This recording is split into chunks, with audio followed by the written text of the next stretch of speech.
back to Just Between Us. We're a YouTube channel.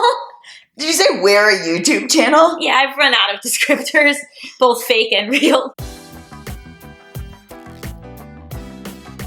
So this week I thought we would talk about if we still fight. Because if you've been a long time fan of this channel, you know that we have historically fought quite a bit. Sure, yeah. But I feel like we haven't really fought lately. No.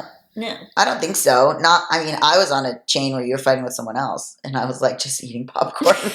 I knew it wasn't appropriate to send the eating popcorn gift, but I certainly felt it. And then, it's the kind of that thing where someone else is, like with the siblings, where like the other one is in trouble, so you're like, I'm coasting. That's how I felt. It's not me today. Well, I think we did a lot of stuff in order to like not have as many things to fight about. Mm. So we did that, which was smart. Like what? Like not writing scripts together. So like that was big. And also just getting more into like dividing tasks, I think. Mm-hmm. Yeah, and also both of us kind of having success in our own areas is always pretty nice. Like it creates a nice peaceful era of the kingdom. Aside from that text exchange is what I will call it, I just also feel like the idea of fighting at this point in my life is like terrifying. I know. Like it's like wild that we ever like raised our voices at each other. I know. Like I can't believe, like I don't think I could do that now. It was like if we were on a ship together or something. Yeah. Like you can't like a pressure cooker. Yeah, it's a pressure cooker. Like you wouldn't be like that now because you're not on the ship. Right. Yeah, I think I'm medicated. As well am I. And also like not in our 20s.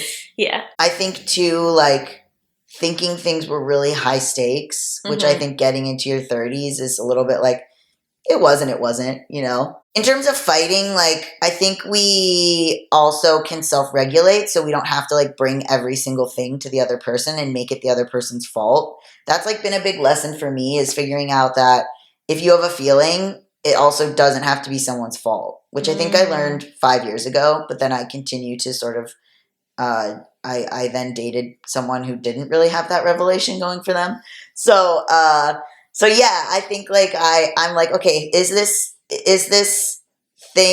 Allison, like she's not doing it on purpose. She's not malicious. And also like figuring out communication, like figuring out like, just because I would want the answer to be this doesn't mean that that's what you would want the answer to be. Mm. So how do I convey the answer to you in a way that makes sense, but and also gives you the information you want without overwhelming you, and like figure out how to communicate the stuff and like present what I need to present. Yeah, I mean, it's not like I think we still annoy each other. Oh yeah. It's more just like what we do with that annoyance. It's just like, it doesn't need to then become a bigger thing or like become something that like has to be like drawn addressed out. Or whatever. Yeah, or like, drawn out. Yeah. Well, that's the other thing is that's what I'm saying is that if I'm like explaining all this stuff and then you're not interested, I'm not saying it to be like, oh, you're stupid and I have to explain it. I feel like I'm like defending myself, but you didn't put up a fight. Do you know what I mean?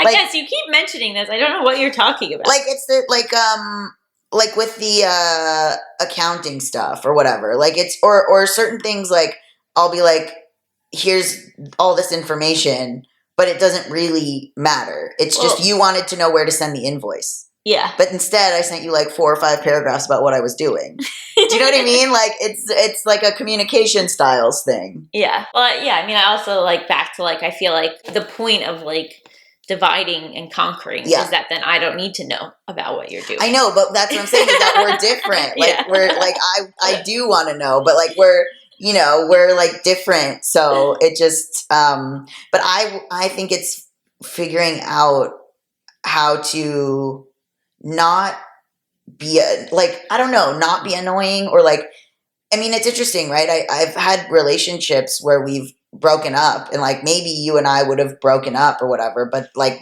we're still doing stuff together and all of my relationships have ended. So like it's like a pretty long relationship with you in terms of learning how to communicate with someone and like being sort of in an arranged marriage. where you got to make it work because divorce is illegal. I do feel like whenever these duos like end their partnerships, I totally get it, but I'm also like, wow, we keep going, we keep chugging along. Yeah, we really like, because it I think also there's an element to like maybe both of us just not having met other people where the communication business wise makes any sense. Like I've tried to have other collaborators and like, yeah, but also like, no. You know what I mean? Just like there's like a sensitivity to other people that I feel like we don't have.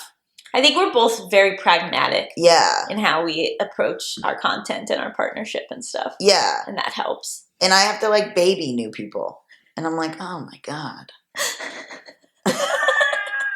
Or I go into it thinking like, oh, like I like this person, like this will be whatever. And then I'm like, oh man, you really find out that people are nuts when you try to work with them.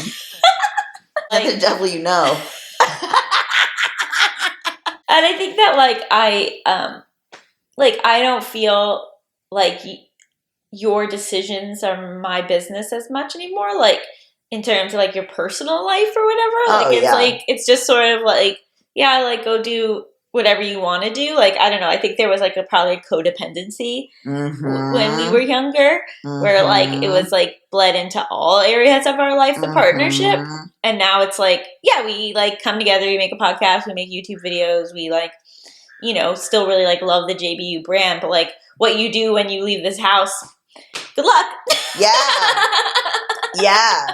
I mean, you care, obviously. I care, You didn't want me to marry a bad person. You definitely like really cared about that, which, you know, that's nice. Like, yeah, you definitely care, but it is also, it's not like distressing to you. Right. It doesn't like consume me or whatever. Yeah. Where like your decisions, and even like, yeah, like it was a codependence of seeing your successes as my failures, and like that anything we did was tied to each other when it's like never was, and also so isn't now in a great way.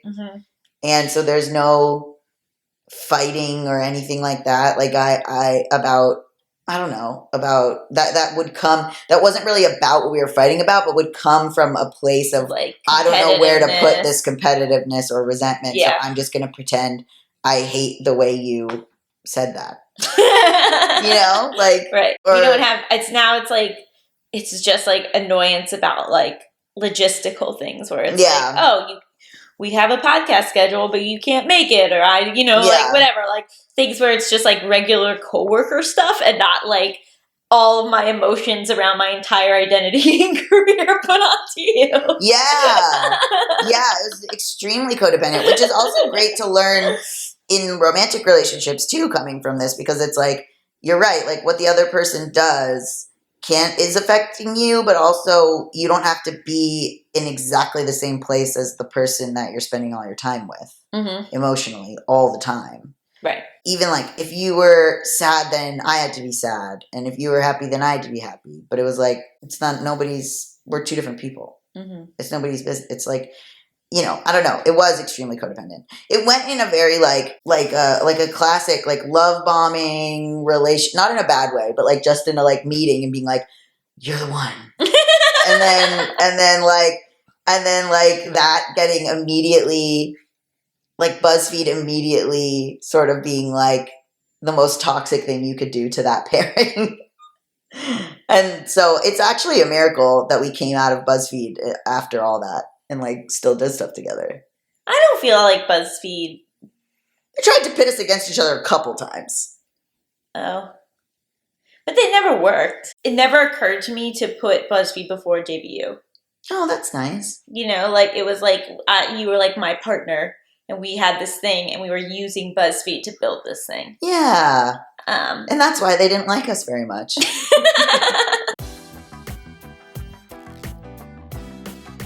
Welcome to Just Between Us, where I don't iron my shirt. I've just started ironing my jeans. I need to present myself in a more crisp manner. Welcome to Just Between Us, Crispy.